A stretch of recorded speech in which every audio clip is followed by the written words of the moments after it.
à nos téléspectateurs et followers de Lastlinks. Bienvenue à votre 12e numéro de votre émission Roundup. Bonjour Rokhaya, merci de me recevoir sur le plateau de Lastlinks, comme on le fait toutes les semaines pour un round-up de l'actualité. Cette semaine à Dibou, nous analysons, comme d'habitude, 3 sujets de l'actualité. Le premier, ce sera bien sûr au Sénégal, et ça porte sur l'audition du leader du PASTEF, Ousmane Sonko. Finalement, elle s'est bien déroulée sous une forte surveillance des forces de l'ordre. Mais ce qui est inquiétant, c'est qu'à ce stade de la procédure judiciaire, tout est étalé sur la place publique. Il n'y a plus de secret de l'instruction. Qu'est-ce que tout ceci t'inspire? En fait, ça reflète l'état de déliquescence qui frappe notre nation, notre élite et notre État de manière générale. Il n'y a plus de secret d'instruction parce que depuis mars 2021, chacun y va de sa théorie et avec ses preuves. On a vu le certificat médical, le rapport d'enquête sur la place publique. On ne sait pas si c'est le véritable rapport ou pas, avec un certificat médical. Aujourd'hui, c'est l'accusé lui-même aussi qui vient sur la place publique brandir des preuves du complot en mettant sur la place publique un rapport d'enquête interne de la gendarmerie qui accable, qui plus est, le procureur, le commandant Beng et certaines personnes, certaines figures de premier plan ou certaines figures discrètes de la coalition Benno Bokk Yakaar. En mon sens, tout ceci ne participe pas à éclairer les gens sur le véritable problème opposant Ousmane Sonko à la dame Adji Sarr. Le juge d'instruction en est à sa phase d'audition. Attendons de voir. On ne sait pas les éléments dont il dispose pour apprécier du non-lieu ou de l'envoi vers une juridiction de jugement. Nous en sommes à la phase d'enquête. Je pense que ce qui se passe de manière générale relève d'un débat d'opinion. Laissons les gens exprimer leur opinion et laissons à la justice faire très sereinement son travail et nous éclairer parce que nous avons besoin de cette vérité, de la vérité avec un grand V, ne serait-ce que pour les 14 morts. Nous leur devons une vérité historique si il y a eu, oui ou non, complot, oui ou non, M. Ousmane Sonko est coupable de ce dont on l'accuse. Maintenant, après de la communication de M. Ousmane Sonko, il ressort qu'il n'a pas voulu répondre aux questions, il n'a pas voulu se soumettre au test d'ADN, c'est son droit le plus absolu, et il n'a pas voulu répondre à une question parce qu'il est présidentiable, cela quand même laisse pantois, parce qu'il n'y a pas d'immunité de présidentiable que je sache. Donc, quand il est face au juge, après, je ne suis pas juge pour en juger, mais la question est tellement sérieuse qu'à mon avis, on doit répondre aux questions, éclairer de manière à ce que la vérité éclose. C'est ça qui nous importe. Et il a fait l'effort d'aller répondre au juge, et notons-le, comme tu l'as si bien soulevé dans ta question, il n'y a pas eu de mort d'homme. Les gens ont pu vaquer librement à leurs occupations. Il faut continuer dans ce sens-là, quelle que soit par ailleurs l'incrédulité ou le scepticisme qu'on peut nourrir vis-à-vis de l'administration judiciaire.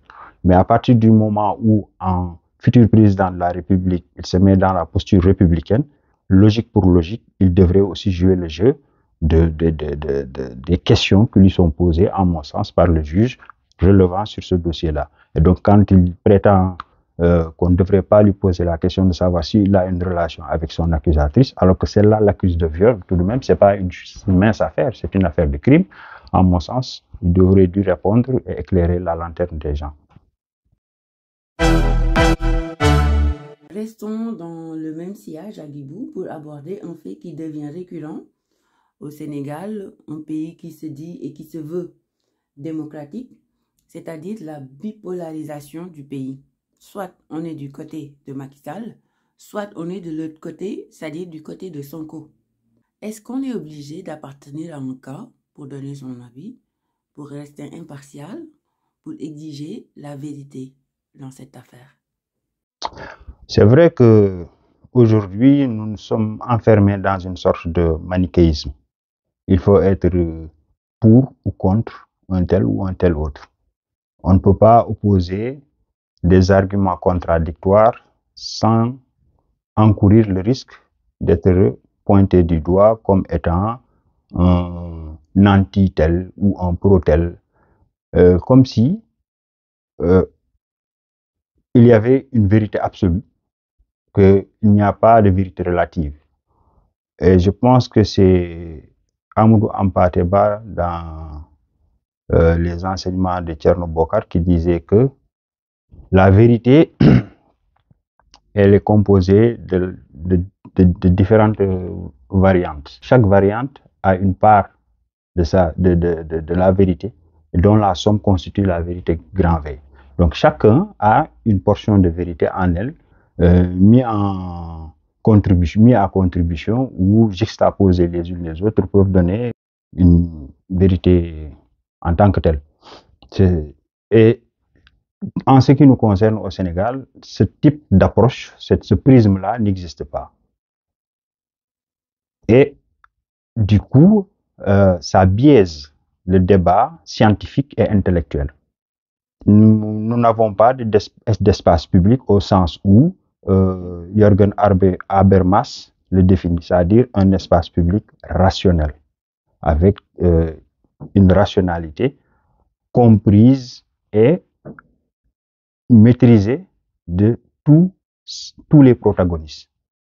Maintenant, c'est encore plus compliqué avec les réseaux sociaux où un inculte peut aller porter la contradiction à un prix Nobel avec des arguments voilà, qui sont les siens, mais qui ne sont pas de taille ou qui ne peuvent pas s'élever à la hauteur d'une démarche de distanciation objective appréhendant l'objet par le sujet. Ça, c'est pas dans les outils et c'est ça qui fait qu'aujourd'hui, on a le sentiment qu'il n'existe que deux protagonistes politiques, Ousmane Sonko et Macky Sall.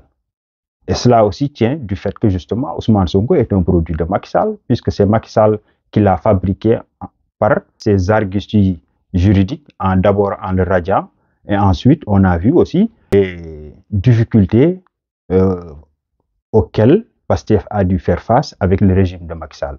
Donc ça a participé aujourd'hui à créer cette ambiance qui installe de fait dans la psychologie collective une dualité entre Macky Sall et Ousmane Sonko.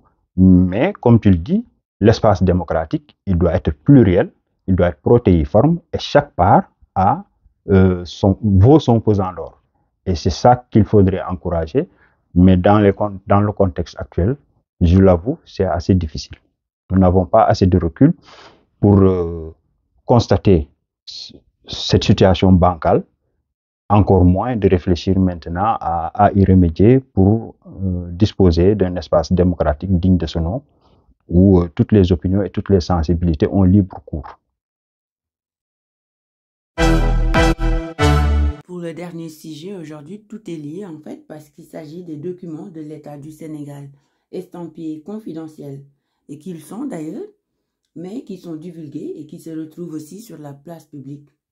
Et ce qui est grave, c'est que c'est à des fins purement politiciennes.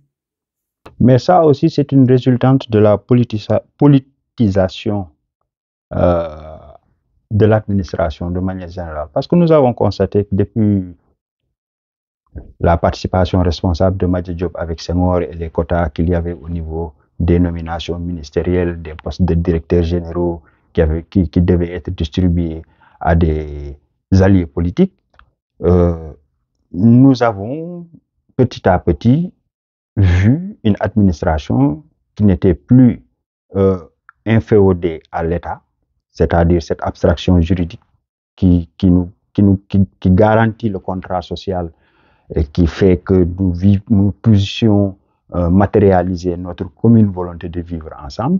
Donc, ce bras séculier-là qui servait les citoyens, indépendamment de leur sensibilité religieuse, politique, intellectuelle et philosophique, à une politisation accrue de cette administration au service d'un clan, au service d'un parti, au service d'un groupe.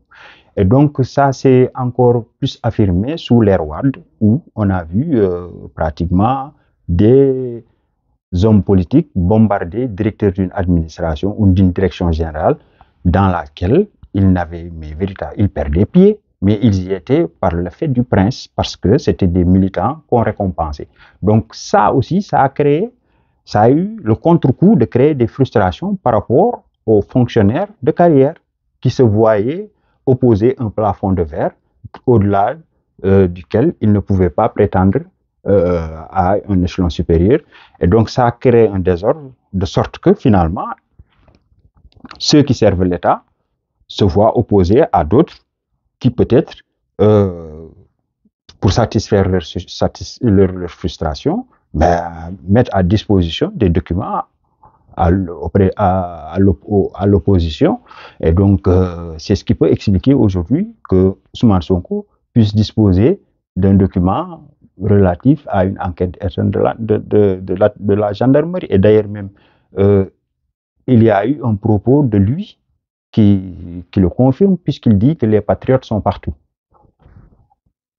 Lorsqu'il brandissait le document dans sa conférence de presse, le mot qui a suivi, c'était qu'il y a les patriotes partout, donc rien ne se fait dans l'administration dont nous puissions disposer.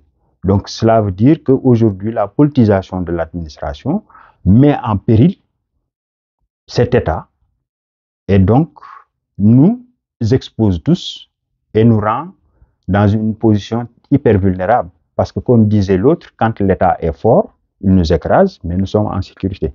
Mais quand l'État est faible, nous périssons tous. Donc voilà le grand danger qui menace notre survie collective.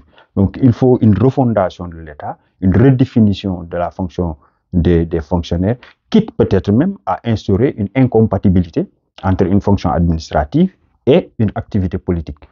C'était le cas, je pense, sous Senghor. Après, on l'a enlevé, mais il faudrait peut-être revenir sur ça, et de manière à nous garantir un État impartial, une administration au service de la collectivité et des citoyens, et non à des groupements politiques.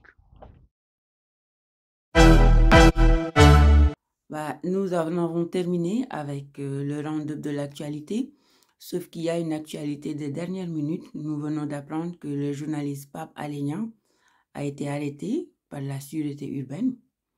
Et c'est suite à des propos, enfin à un live qu'il a fait sur l'affaire Sweet Beauty. Donc je lui manifeste personnellement tout mon soutien. Je ne peux pas être d'accord qu'on arrête des journalistes au Sénégal et partout ailleurs dans le monde. Un journaliste ne devrait pas être arrêté pour son opinion, pour ses avis ou pour ses partis pris dans un pays qui se veut démocratique. Je suis tout à fait en phase avec les propos que je viens d'entendre. Je pense que, quelle que soit la situation, un journaliste fait son métier d'information. On n'a pas à le poursuivre pour la divulgation de documents, quel que soit par ailleurs le secret qui enveloppe ces documents-là. Un journaliste a une mission d'information, c'est une mission de service public. Et donc, il ne devrait pas encourir le risque de payer pour toute la peine qu'il se donne à faire parvenir l'information aux citoyens. Donc, pour un État démocratique, je trouve que c'est un recul. L'État a fort à faire avec les coupeurs de route, les délinquants qui nuisent à la quiétude des citoyens, que de poursuivre des journalistes. Fut-il acquis à une cause qui est contraire à la majorité politicienne gouvernante, un journaliste doit être protégé puisque ce sont les premiers éveilleurs des consciences. Donc tout notre soutien à Pape Alé Niang, indépendamment du parti pris, qui peut ne pas être le nôtre, qu'il peut avoir sur des sujets ou des faits de société, comme le cas d'espèce qui oppose Mme Adji Sarr à M. Ousmane Sonko. Moi, je suis un journaliste militant des causes justes. Moi, je ne suis pas un genre de journaliste qui dit « Ouais, moi je suis journaliste, je suis neutre. » Gis nga ku fekkee xeex boo àttewul yaa ngi sot wala man yow ma ci loolu. Moi, je suis un journaliste engagé pour les causes justes. Je défends le peuple. Et pour terminer ce round-up, je tenais à rendre hommage à M. Jean-Pierre Ndiaye, qui nous a quittés le mardi dernier. C'est dommage que ce soit un homme qui a vécu dans l'anonymat pour la jeune génération, les générations actuelles, la génération actuelle. Mais c'est une personne qu'on gagnerait à vulgariser en termes de son parcours, de son œuvre et des actions qu'il a eu à mener, puisque c'est quelqu'un qui personnifie la figure de l'intellectuel organique au sens où Antonio Gramsci l'a défini. C'est-à-dire quelqu'un qui s'est employé à mettre le savoir au service de la vérité et de l'émancipation des masses. Quelqu'un qui s'est toujours élevé contre l'injustice sous toutes ses formes, quel que soit l'endroit dans lequel cela s'est opéré dans le monde. Il a été avec le mouvement des droits civiques pour les Noirs. Il s'est battu pour que Malcolm X puisse prendre langue avec les Noirs de la diaspora de langue française, malgré les injonctions ou en tout cas les recommandations du FBI au gouvernement de Gaulle pour faire en sorte que Malcolm X ne puisse pas disposer d'une tribune ici où il pourrait s'entretenir avec la diaspora de langue française. Et c'est Jean-Pierre Ndiaye et d'autres figures de la gauche française ici qui se sont employés à faire en sorte que cet entretien-là ait bien lieu. Donc c'est dire que c'est quelqu'un, et je peux même remonter à sa tendre enfance où il se rendait en Espagne pour pouvoir permettre aux révolutionnaires qui se battaient, républicains qui se battaient contre le régime de Franco, pour leur venir en aide et jouer comment on appelle ça, aux émissaires, puisque c'est lui qui a amené les rations alimentaires que ceux-là envoyaient à leur famille restée en Espagne. Et il a fait la même chose pour le Front de Libération Nationale algérien lorsqu'il faisait le tour des commerces et des bars algériens pour collecter la dîme révolutionnaire. Donc c'est pour dire que c'est quelqu'un qui s'est employé pour la vieille génération. C'est peut-être un rappel pour eux, mais pour ceux qui ne le savent pas, ce serait une information. C'est quelqu'un qui s'est battu avec sa plume, qui a fait les beaux jours du journal panafricain Jeune Afrique. Donc c'est une grosse perte pour l'Afrique et c'est dommage que le président de la République, Macky Sall, ne se soit même pas donné la peine d'envoyer un tweet pour rendre hommage à un si grand combattant. Je tenais personnellement pour avoir connu l'homme, pour la sympathie et l'amitié qu'il m'avait manifesté, à lui rendre hommage et à donner une petite idée du portrait de l'homme. Je sais que je ne suis pas le plus habilité à le faire, mais pour avoir eu cette chance et cet honneur, je devais m'acquitter de cette dette d'hommage et de reconnaissance envers lui et de gratitude à son égard, même si c'est à titre posthume. Donc qu'il repose en paix et c'est une grosse perte.